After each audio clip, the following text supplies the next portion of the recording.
ilagay ang mince.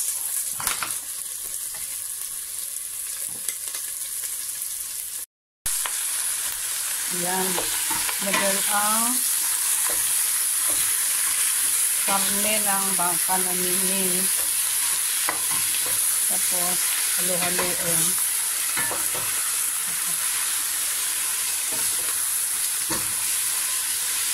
Halo-haloin. Lagyan ng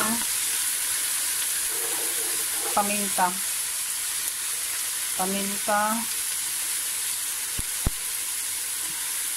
Salt. Asin. Ito lang dito pala mag-aan. Yung asin. Ayan. Asin. Tapos, lagyan din ng gravy granules.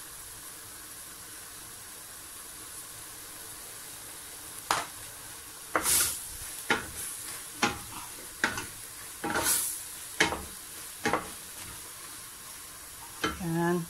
Tapos, tubig. Lagyan ng tubig. Konti lang.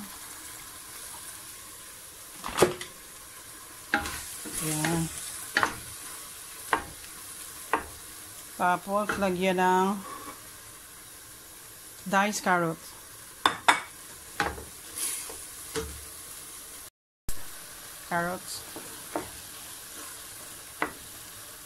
Tapos yan, naglagay ako ng isang kaserola, papakulo tubig at ilalaga natin papakuluan natin to carrots, broccoli, and potato for mash later on. Ito naman, lulutuin natin hanggang sa maluto ang carrots. Yan, konting tubig pa.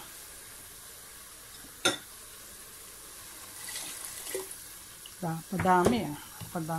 Lalo na. Ito ang tinatawag na home cooking. So, lalagyan to ng asin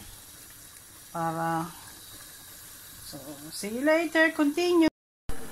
Ayan, kumukulo na ang ating mince at haluin lang natin. Naantay lang natin maluto ang karne at itong carrots. Masarap na siya.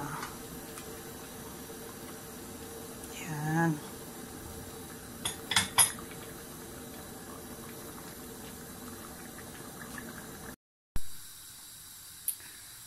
Welcome back. Naluto na ang mince. So, i-transfer sa container. At antayin nating maluto ang mashed potato.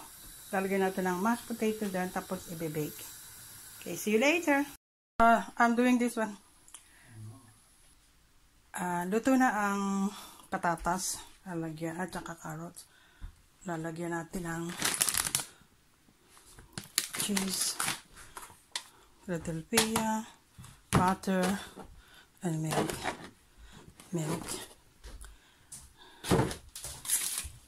And then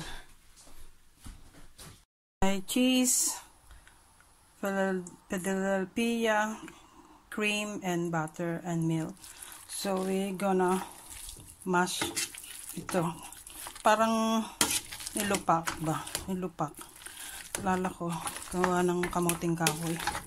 Ayan. Nilupak. Good exercise. So, yan. Pag na turog na to lahat, ta-transfer natin sa mince na niluto natin kanina. Ayan. Sige. Be back in a bit.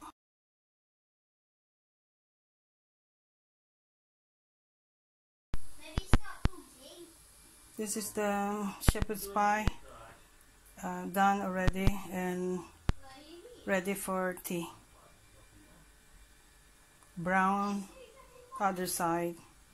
Because I put some foil, that's why this white is still.